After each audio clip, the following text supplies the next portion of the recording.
आशुतोष मिश्रा हमारे संवाददाता इस वक्त तमाम जानकारी के साथ हमारे साथ एनसीबी गेस्ट हाउस से जुड़ गए हैं। आशुतोष, 4 बड़ी एक्ट्रेसेस के नाम सामने आए हैं, जल्द इन्हें पूछताछ के लिए भी बुलाया जाएगा, लेकिन क्या किसी रणनीति के तहत एनसीबी धीरे धीरे करके एक एक करके इन नामों को उजागर कर रही है ताकि इन्वेस्टिगेशन में किसी तरह की कोई बाधा ना आए? क्या है रणनीति, क्या वजह है इसके पीछे?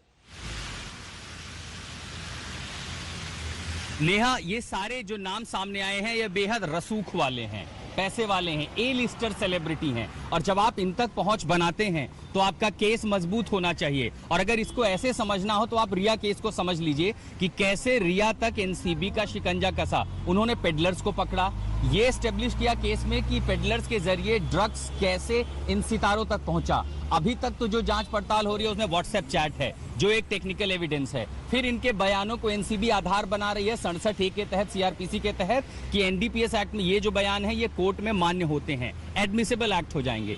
इसके बाद जिन पेडलर से धरपकड़ हुई है उनके बयानों के आधार पर सम्मन भेजा जाएगा और तमाम जो बयान हैं उनमें यह भी देखा जाएगा कि क्या ये सिर्फ प्रोक्योरमेंट है, क्या ये सिर्फ कंजम्पशन है या फिर फैसिलिटेशन है, यानी कमर्शियल यूज। कमर्शियल यूज में धारा 27A लग जाती है जिसकी वजह से ये 10 साल सजा वाले प्रावधान के कानून है जिसमें जमानत तक मिलनी मुश्किल हो जाती है। ये नाम तमाम अब कड़ियां जोड़ रही हैं क्योंकि ये जो पूरा मकर जाल है ड्रग्स का बॉलीवुड में, एक एक कड़ियों को जोड़ते हुए बड़े बड़े नाम आ रहे हैं। यहां तक तो अभी शुरुआत है क्योंकि हम जो समझ रहे हैं, एनसीबी के सूत्र बता रहे हैं कि अभी तो ये शुरुआत, अभी तो बहुत सारी बड़ी मछलियां इस शिकंजे से दूर हैं जिनका नाम सामने आना बाकी है। तो एनसीबी की रणनीति दरअसल ये है कि पहले कॉन्टैक्ट को एस्टेब्लिश किया जाए, टेक्निकल एविडेंस हैं उनको मजबूत किया जाए और साथ ही बयानों के आधार पर केस इतना मजबूत हो कि जब उन्हें सम्मन भेजा जाए या गिरफ्तारी की नौबत आए तो कोई भी एनसीबी के शिकंजे से बच ना सके। नेहा, मुनीश पांडे हमारे संवाददाता तमाम जानकारी के साथ हमारे साथ जुड़ गए हैं। मुनीश, लगातार क्वान कंपनी के सीईओ से पूछताछ की जा रही है, जया साहा से पूछताछ हो चुकी है, लेकिन ये जो 4 बड़ी अभिनेत्रियों के नाम सामने आए हैं इनको कब तक सम्मन भेजा जाएगा, इस बारे में क्या जानकारी है? दूसरा सवाल आपसे ये, क्योंकि अभी तक सिर्फ टेक्निकल एविडेंस हासिल हुए, यानी कि व्हाट्सएप चैट्स और बयान है, सीजर हुआ नहीं है, ऐसे में बड़ा मामला नहीं बनता है। जी देखिए नेहा, इसमें 2 चीजें हैं। सबसे पहले तो आपने जो सवाल पूछा कि इन अभिनेत्रियों को कब समन किया जाएगा, देखिए सबसे पहले जो सबसे बड़ा रोल आया है वो कौन इंटरनेशनल का है। सुशांत मामले की जब जांच शुरू हुई तो पता चला कि जया शाह ने रिया चक्रवर्ती को सीबीडी ऑयल के बारे में बात की थी, लेकिन जब आगे की पड़ताल एनसीबी ने शुरू की तो पता चला कि ये तो भले से ही टैलेंट मैनेजमेंट कंपनी हो लेकिन ड्रग मैनेजमेंट का काम भी ये कर रही थी। बहुत सारी अभिनेत्रियां हैं जिनको ये ड्रग्स भी मुहैया कराते थे। तो सबसे पहले जो एनसीबी है वो कौन इंटरनेशनल टैलेंट मैनेजमेंट कंपनी के लोगों का बयान दर्ज करना चाहती है, इसीलिए आज जो सीईओ हैं ध्रुव, उसके अलावा जया शाह और इसके अलावा जो तीसरी एम्प्लॉय हैं उनको समन किया गया है, उनके बयान दर्ज किए जाएंगे। मधु मंटेना को भी आज बुलाया गया है जो कि उसमें डायरेक्टर है। सीधा पूछा जाएगा कि आप ड्रग्स क्यों मुहैया करा रहे थे, ये तो आपकी सर्विस में नहीं आता है। दूसरा, इसमें जो आपने सवाल पूछा है कि भले से ये इलेक्ट्रॉनिक एविडेंस हो, लेकिन देखिए शुरुआती दौर की जांच में किसी को गिरफ्तार करने के लिए बहुत ज़्यादा महत्वपूर्ण हो जाता है क्योंकि ये एक ऐसे चैट है जिसको आप झुठला नहीं पाएंगे, आप ही के फ़ोन से रिकवर हुआ है। तो कहीं ना कहीं शुरुआती दौर में ये बात साफ हो जाती है कि ड्रग्स को लेकर बातचीत हुई थी।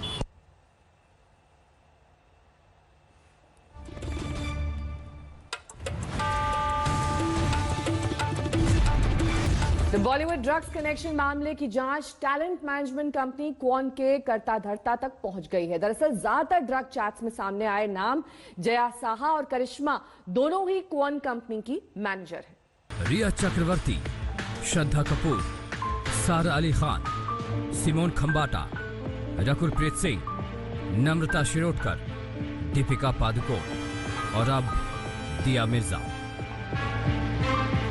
रिया चक्रवर्ती से शुरू हुई बॉलीवुड ड्रग्स एंगल की जांच रिया से दिया तक पहुंच चुकी है। रिया और शोविक के अलावा पकड़ में आए तमाम ड्रग पैडलर से पूछताछ में बॉलीवुड के अंदर दबी ड्रग्स की गहरी धुंध बाहर निकलने लगी है। एनसीबी के पास इनमें से ज्यादातर नामों के कुछ न कुछ सुराग हैं।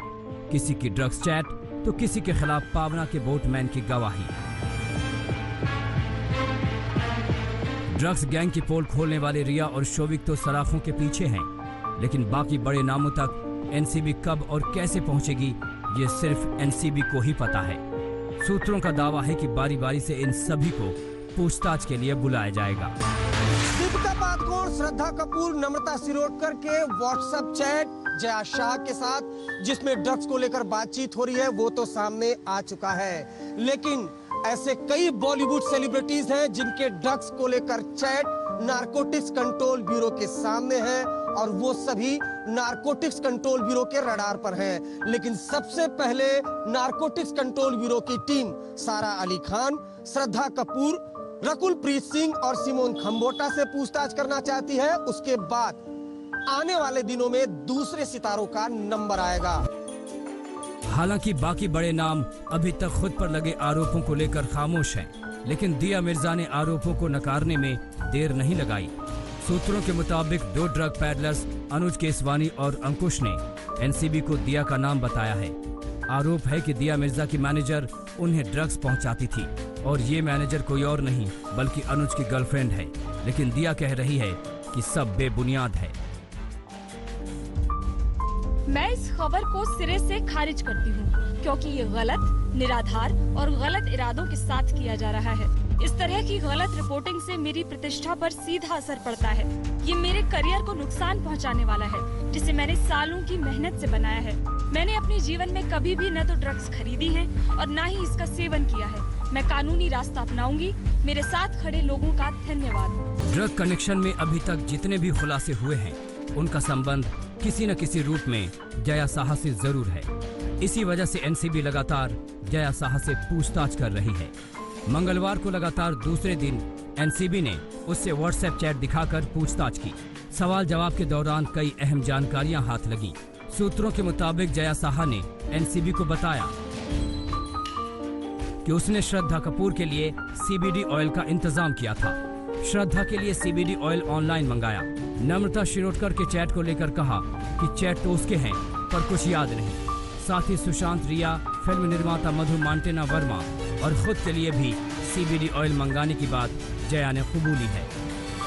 जया शाह के कई ऐसे बॉलीवुड सेलिब्रिटीज के से चैट्स मिले हैं और कई बातचीत मिली है जिसमें वो सीबीडी ऑयल, जिसमें वो ड्रग्स की बात कर रही है। तो अब सवाल ये उठ रहा है कि कौन कंपनी जिससे बॉलीवुड के कई बड़े बड़े एक्टर एक्ट्रेस कॉन्ट्रैक्ट में जुड़े हैं, क्या ये लोग बॉलीवुड के सेलिब्रिटीज को ड्रग्स भी प्रोवाइड करा रही थी? इन्हीं सवालों के जवाब तलाशने के लिए आज क्वान के एक मालिकों में से एक मधु मोंटेना को एनसीबी ने तलब किया है। मोंटेना के अलावा डायरेक्टर ध्रुव से कल भी पूछताछ हो चुकी है और आज भी होगी। साथ ही जया साहा आज भी एनसीबी दफ्तर में हाजिरी देंगी। माना जा रहा है कि एनसीबी तीनों को आमने सामने बिठाकर सच की परतें खोलेगी। मुंबई से अरविंद ओझा और विद्या के साथ आज तक ब्यूरो। नमस्कार, मैं हूं अंजना ओम कश्यप। हमें उम्मीद है ये वीडियो आपको पसंद आया होगा। लेटेस्ट खबरों के लिए यूं ही देखते रहिए आज तक और इस वीडियो के पसंद आने पर लाइक, शेयर एंड सब्सक्राइब करना ना भूलें।